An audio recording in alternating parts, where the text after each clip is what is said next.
Okay, so when we left, we were looking at this example, and while I was waiting for the last video to upload, I realized we were going to run out of room, so I switched it over to back here so we'd have more room.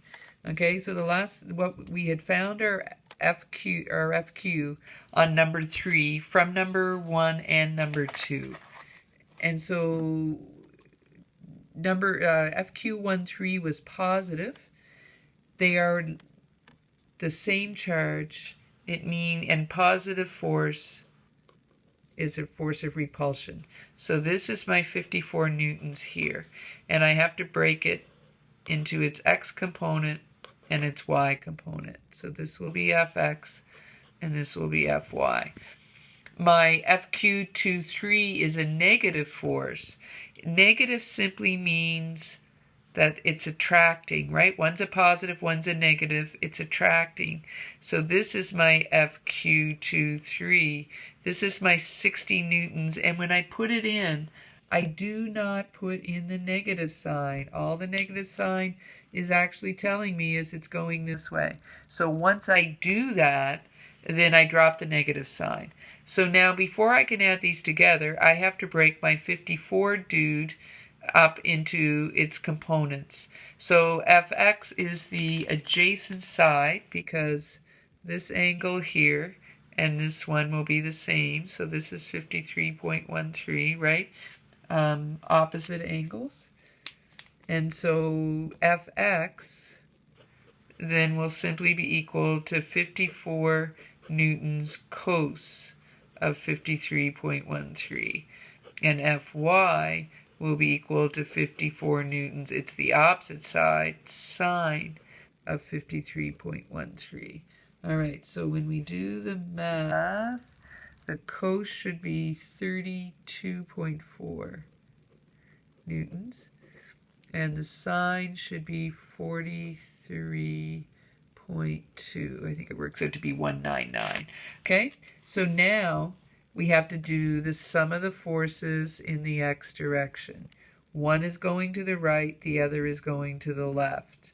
And so you're going to end up having to subtract them and keep the sign of the direction of the larger.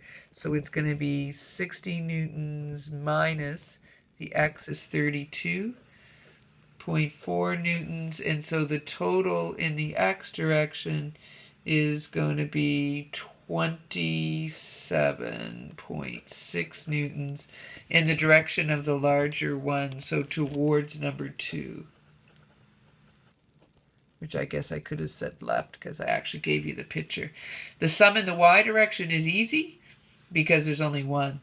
So the sum in the y is just going to be 43.2 newtons, and that's going to be down. And I probably should have called this left.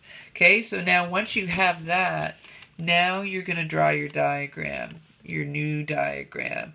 So there's a force of 27.6 newtons going to the left, and a force of 43.2 newtons going down, and this guy should be a bit longer. And so then my resultant is here. Okay, and so then you're going to square them, add them together, and take the square root. And when you do that, you get 51.26 newtons. And then you need to find this angle, so do tan, right? Tan theta will equal opposite 43.2 newtons over the 27.6 newtons.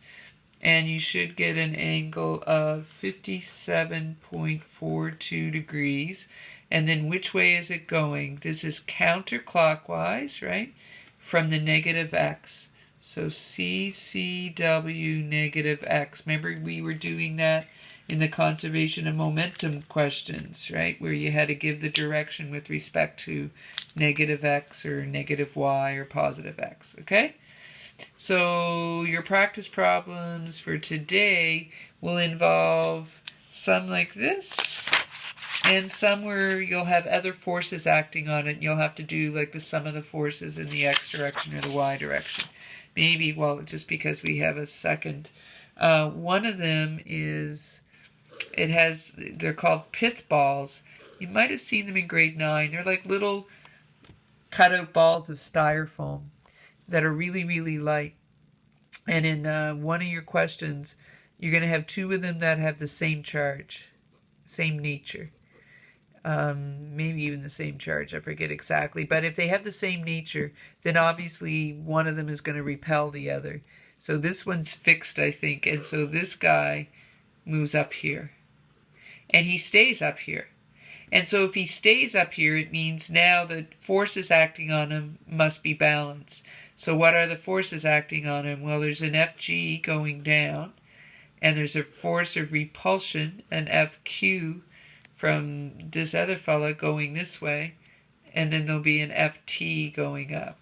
And the Ft, of course, will have components in the y direction and in the x direction.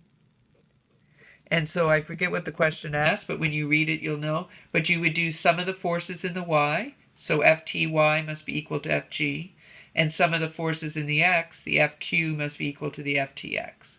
And then depending on what they give you, you would solve, right? So sum of the forces in the y, it's not moving, so we know they have to be 0.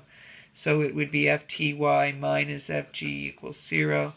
And then sum of the forces in the x, also not moving, so we know it must be 0.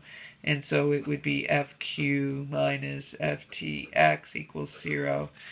And then you would solve. If they gave you the mass and the angle, you could find your Ft, and then you could find your Fq, right? So this would be Ft, the y is the adjacent side, assuming you know this angle. So it would be Ft cos theta equals mg. And over here, it would be kqq over r squared is equal to Ft sine theta. Okay, so you'd have two equations, so you could have two unknowns, sub one into the other, solve for whatever it is you're looking for. Okay, so there is a question in your practice questions tonight like this one too. All right?